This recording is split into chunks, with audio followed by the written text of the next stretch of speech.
My name is Smiley Dave, and if you want to get straight to the footage, go to this timeline right here. Thank you so much for joining me. I haven't done many videos in quite some time, so thank you so much. I'm going to be doing a react to this video. I know that it's been given a lot of bad press at the moment. If I look at the comments here, dude blamed his writers, blamed the white people in the room, blamed not having time to prepare, blamed lack of laughs, all with terrible timing. This monologue is the cure for anyone who fears public speaking. This guy gives me confidence that one day I will be able to host the Golden Globes. The funniest thing about this whole monologue was the unimpressed looks of everyone in the audience. None of this is actually for what Ricky got, and everyone will keep comparing this to Ricky Gervais, but what Ricky did was he took the whole industry down as a thing, and also he just went full ham. There wasn't any holding back. He had nothing to lose. It went full ham into the actors, into the industry as a whole. Not everyone can do that. It's much funnier, and the jokes are going to hit. But why am I going to be critiquing this? I'm not going to be critiquing it. I'm just going to be commenting along the way and just watching it with you. Because some people, when they watch something that's kind of cringe, they're just like, I can't. But I don't know if this is cringe or not, or people are just being very harsh. Because when you think about it, that every special you see, every comedy special you see 1 hour. What you don't see is the extra 800 hours that didn't get into that. Okay, that hour of comedy that you see in a special is the culmination of a lot of bombing, a lot of bad times, a lot of bad writing, and a lot of finessing, and it all results in one amazing special eventually, right? That's what you take to the arenas. That's what you take to the big specials, the Netflix, all that sort of stuff. Actually, Joe didn't do very well on one of his Netflix things. For some reason, there's lots of older comedians coming on, Chappelle, and they're just going on there and saying how hard they had it and what they've done to get to where they are now, rather than just do the comedy and prove how hard you had it. Do the comedy about the things. Don't get the the whole audience applause thing. It's I came from a bad I came from a bad background. I came from this sort of background. If you come from a bad background, you have had a massive leg up. Okay, there are comedians out there that have had such a good time in life that they want to have had a bad background so that they can make it easy. They could have gone through the hardships, so they have the most ridiculous stories. Theo Von, for example, I can name comedian after comedian that have had a bad upbringing, knocked about, all this sort of horrific stuff that happened to their parents. Yeah, but it all comes from a horrific place. No one's funny. No, the only person I think that's funny that comes from money is what's his chops from Nick Kroll. He may have come from money, but he is genuinely hilarious and he's putting the work and all that sort of stuff. So when you see these things, they're not crisp. I've already been told he had 10 days to get this ready, so that is not a lot of time. I thought earlier on, would I be able to do the Golden Globes? And I've written jokes. I've written a lot of jokes. I've wrote jokes for TV, wrote jokes for myself, written jokes for huge corporations. Would I be able to do a 10-minute thing? I mean, in 10 days, yes. But would it be Golden Globes worthy? I don't know. I would like to think yes, because I like to back myself. But I'm sure the opening lines would be, the comments would be even more scathing next to, who is this guy and why does he look like a fat Chris Pratt? So yeah, this is me reacting with you, the first time watching Jo Koy opening monologue at the 81st Annual Golden Globes. Let's go. Welcome to the 81st Annual Golden Globes. I'm your host, Jo Koy. Woo! Look, I'm just taking this all in. Let me look around. I'm taking this all in. I'm so excited to be here. This is a dream come true, not just for me, but for everybody in here. We all dreamt of this moment. And look at this. Look at this room. Not really. Look around. I mean, look around. Look, Kevin Costner's here. I'm going to say, just bring up Kevin Costner. I don't think there's many people it's a dream to be in that room. I think some of it's just part and parcel. You're going to see a lot of actors that aren't there because they're nominated at all. They're just there because they need to be there and be seen, and there's parties and that sort of stuff. It's not a dream for a lot of people. There's a dream for the young people. There's a dream for people like Joe. In fact, having Joe there is probably a dream come true for him. And I think he's just what do you call it? What do the therapists call it? Projecting. Okay, so he's just brought Costner involved. Look around. Look, Kevin Costner's here. Kevin Costner's never here. Kevin's in a mountain with a cow or something, but today he's here. Don Cheadle's here. I'm That's just probably a looking film. I around. don't get it. Everybody's here. Like, this is a good night. And I got the best seat in the house. When I was a kid growing up, I used to watch this show, and I would stay up late with my family, just trying to guess who would win. And every time my mom would say, "It's Meryl Streep, stupid." Who else is going to win? She wins every time. And she was right. You do. You win all the time. That's why when the Golden Globes called me and asked me if I wanted to host, I jumped to the chance and I said, yes, yes. And then they asked me if I saw every movie and every TV show, and then I said, yes. I lied. I only watched Beef. I love you, Ali. You know what I mean? It's mandatory. I'm Asian. Beef is pretty But not only good. that, it killed. You killed it, Ali. But anyway, I'm sorry. I just want to tell you that the minute I signed the contract, I did. I locked myself in a room and I started to binge watch everything. I watched everything while my family was out there clanking champagne glasses and ringing in the new year. I was watching Oppenheimer. I loved Oppenheimer. I just got one complaint. Needed another hour. So I felt like it needed some more backstory. It's a fine joke. It's a good joke. It's a good joke. Oppenheimer was long. I remember thinking it was a very long film. They're going to go to Robert Downey Jr. immediately just because, and he's just like, who is this guy? Of course they're proud of it. Of course they're proud of it. doesn't mean the joke's not warranted. It's a good joke. My New Year's resolution for 2024 is to finish Oppenheimer in 2025. Like, seriously, I'm almost there. I love Oppenheimer, especially the first season.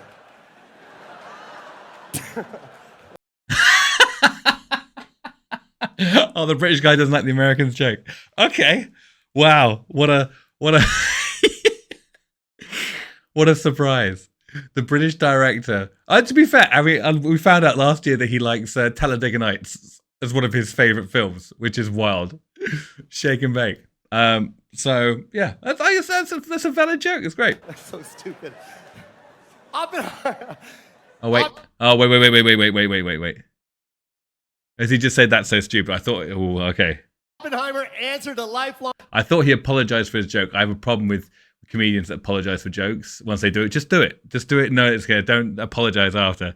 But no, it's okay. He just said it's so stupid. It's fine. It's okay. It's self-deprecating. It's fine. Long question that's been on my mind for years. Yes, scientists do get laid. As long as they look like Cillian Murphy. Oppenheimer and Barbie are competing for cinematic box office achievement. Oppenheimer is based on a 721-page Pulitzer Prize-winning book about the Manhattan Project. And Barbie is on a plastic doll with big boobies. I watched Barbie. I loved it. I really did love it. I don't want you guys to think that I'm a creep, but it was kind of weird being attracted to a plastic doll. It's just something about your eyes, Ryan. The whole show, just close your eyes, Ryan. Everyone just looks into your eyes. And Margot, it's not always about you. The key moment in Barbie is... That's fine. That's a fine joke. It's a misdirection. Yeah, everyone thinks he's going to say Margot. And he goes, yeah, fine joke. Okay, so we're like 3 minutes, just over 3 minutes in. I think it's fine. We're doing all right. When she goes from perfect beauty to bad breath, cellulite, and flat feet. Or what casting directors call character actor.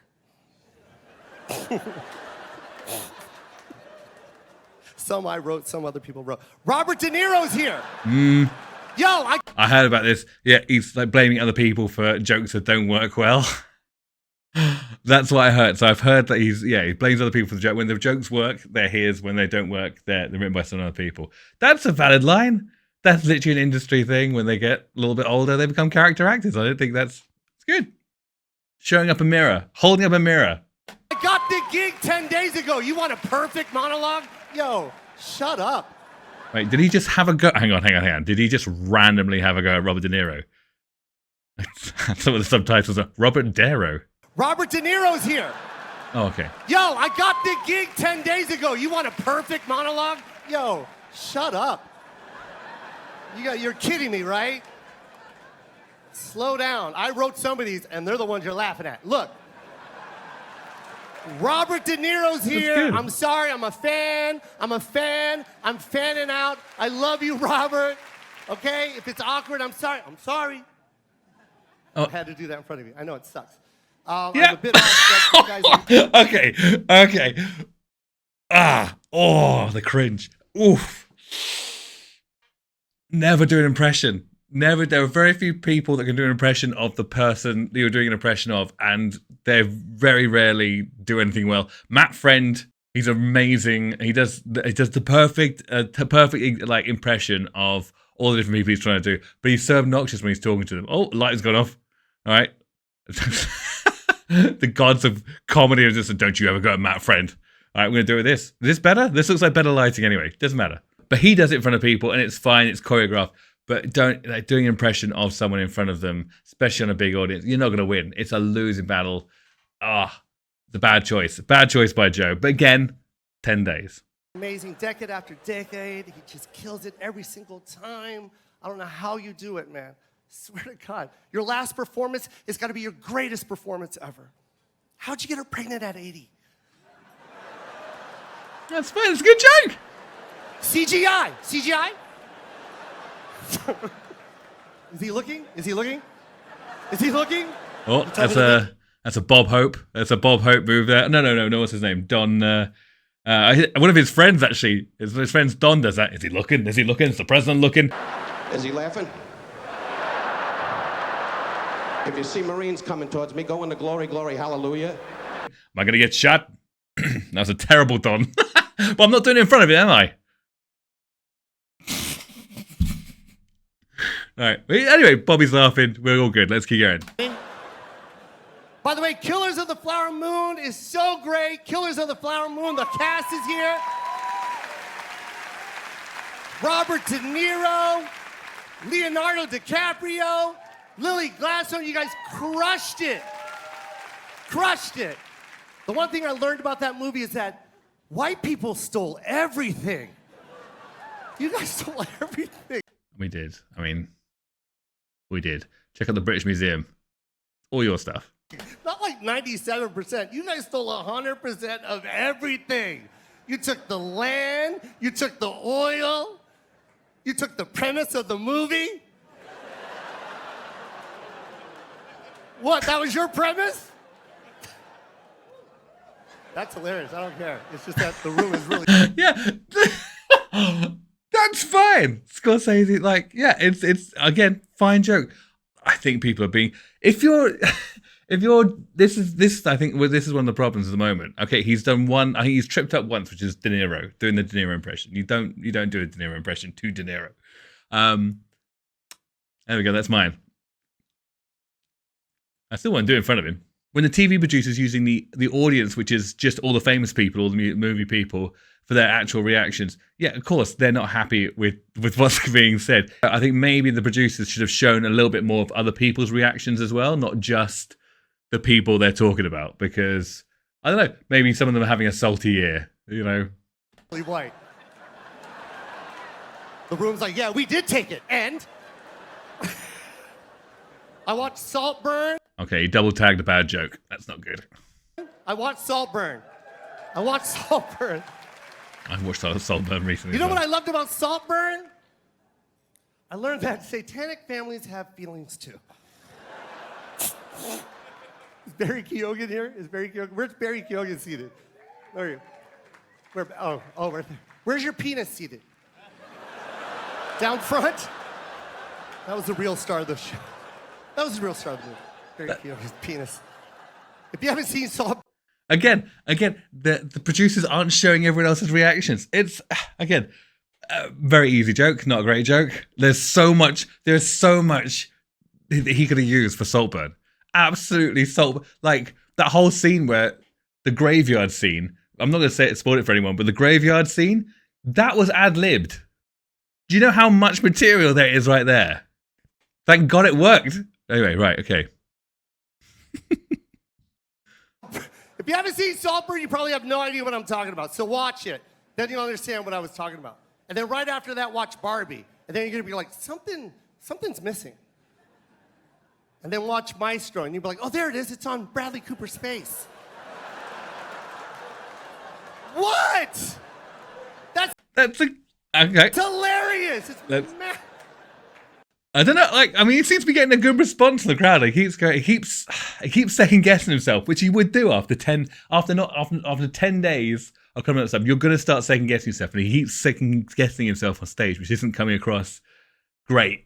But again, 10 days, and just putting it out there as well. Like very few opportunities to actually pass this by someone. But yeah, I think he's doing all right. We're 6 minutes in. We've got another 4 minutes left. I was watching my show. I was like, that thing was dancing in Saltburn. Danielle Brooks. There was a lot of controversy about Bradley Cooper's nose as well. So I think he did well. Like, there's so many things he could have said. And he didn't go the offensive route because he's a sweet guy. Danielle Brooks is here. Fantasia's here. Where's Fantasia? Coleman Domingo. All in the color purple. By the way, the color purple is also what happens to your butt when you take Ozempic.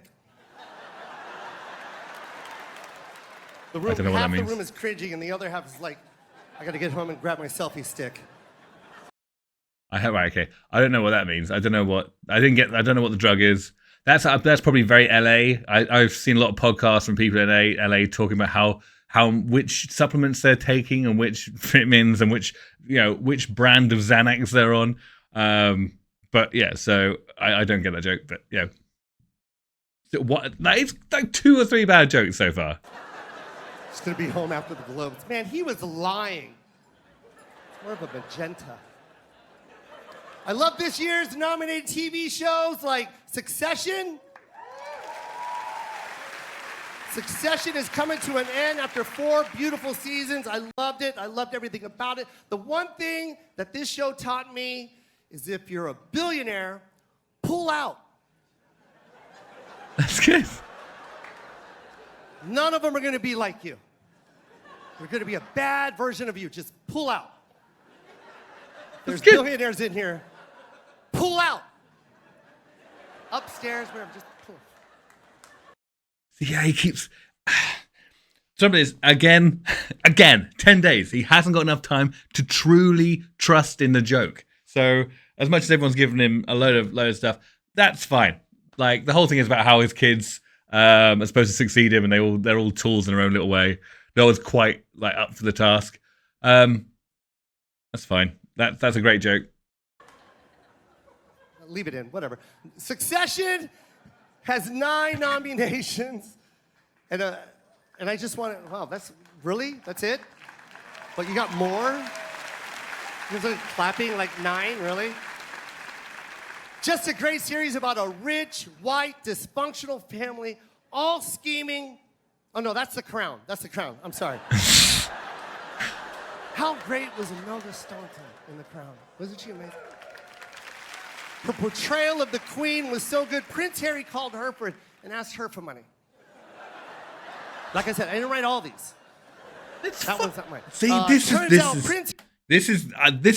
I know why people are having a problem with it. It's because he keeps backtracking and being self-deprecating at times where he doesn't need to. But yeah, he just doesn't show. He's obviously nervous because it is. I mean, it's a big stage. It's a big thing. It's a shame. I mean, he does like arenas, so he's got no problem. Like he'll still have loads of work after this. He'll be fine. But yeah, it's just he doesn't trust in the material as of yet. He's got a teleprompter, I think. Harry and Meghan Markle will still get paid millions of dollars for doing absolutely nothing. And that's just by Netflix.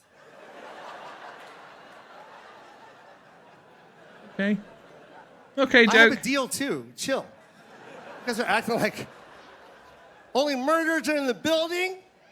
That's what the word is. That's 5 all right. nominations tonight. On that show, you don't know whose side to be on. That's how I feel about Daryl Hall and John Oates. Which one is Oates? Is it the one with the thick mustache or is it the hot blonde girl? Speaking of blondes. Right. Okay. I think is that number 4? Number 4 at the bad joke. That was a bad joke, right? That had for no reason he bought it been all Hall and Oates for all those yacht rock 80s fans out there. Yeah, it's it's a very like there was no build up to why Hall and Oates are getting involved. I think he wanted to bring maybe he had something in his own repertoire, maybe his own set, so he wanted to like sort of bring up Hall and Oates, but he didn't feel like the Hall and Oates reference was good enough. So he couldn't really back it with the rest of the set. But yeah, weird. Who is it about? I forgot who it was about. Oh, you don't know? Oh, yeah. Again, there's loads of stuff to write about with that show. Hall and Oates, very weird. Speaking of blondes, Meryl Streep. My mom's favorite right there. Meryl Streep is nominated for a Golden Globe tonight. Don't, if you're hosting something, don't say that you're my mum's favorite or my dad's favorite or my granddad's favorite or my grandma's favorite. No, that's not a compliment. Hey, you know how out of touch you are? Do you know what era you were great in but aren't anymore? Yeah, it's like, don't say that. Just don't say that. Especially don't say that on such a big stage. It's not going to go down well. She's very sweet, but I'm sure she's not too happy about being his mum's favorite. Called out for a second time for being his mum's favorite, just didn't catch it the first time.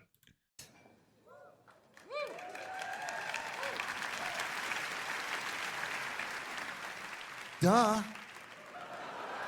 She's not coming to an award show unless you give her a nomination. She's got 34 nominations. This woman, there's nothing she can't do. This is the greatest of all time. That's the GOAT right there.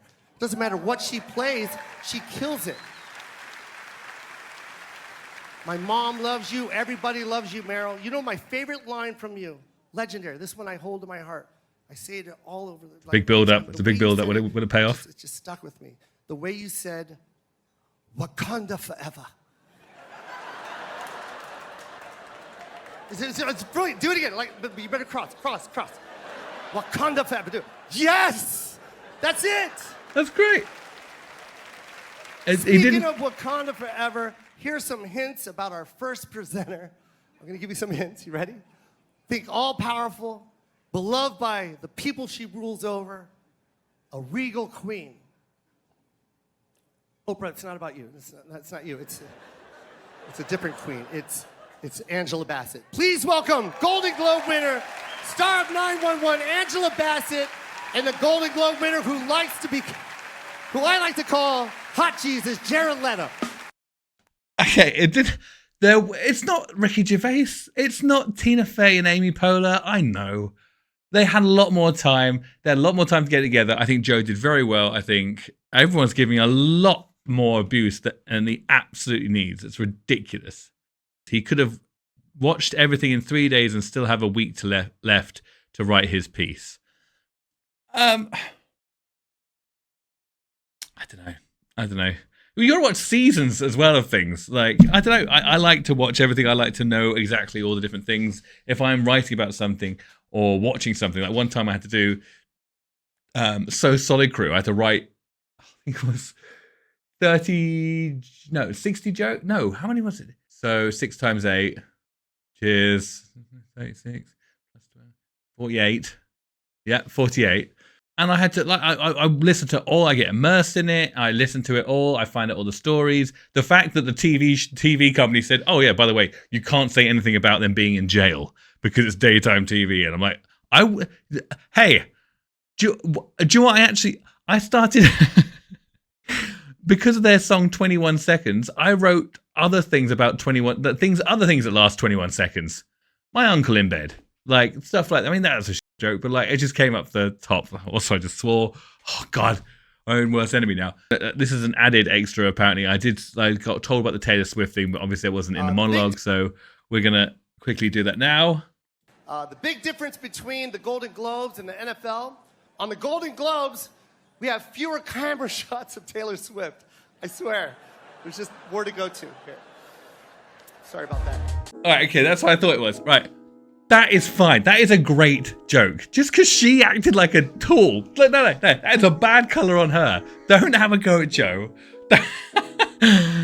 Taylor Swift glared at host Jo Koy after he joked about her at the Golden Globes. If you go to something, right, like the Golden Globes, you'll get a free ticket. You get free alcohol. You get free everything. You get given iPads, iPods, iSmacks. You get given children from other countries. You get everything, right? So you be entertaining, all right? And if anyone that's just like, oh, well, they're not there for that. Yes, they are. Why else would they be there? It doesn't make any sense. Like, if you're there and you've got a face like a smacked ass, right? Because someone said something about you, oh my God. Grow up. Grow the hell up. Absolutely ridiculous. It's like F1 did it. If they go onto the F1 grid, you have to talk to Sky News. You have to talk to all the different people. Good to see you on the grid. He said, well... If someone comes up to you with a microphone and says, oh, how are you enjoying it? And they don't want to do interviews. No. If you want a night off, have a night off. If you want special treatment, then you damn well deserve to give them a reason to give you special treatment. Just being there, have a word with yourself. Yeah, Joe, you did. I think you did great. 10 days as well. Nah, you're fine, mate. I think you're absolutely fine. Well done. Subscribe for more. I've got a new project coming up. Check smilydave.com for comedy dates, for stand-up dates, and you can see me and critique me after, not during. Don't be a tool.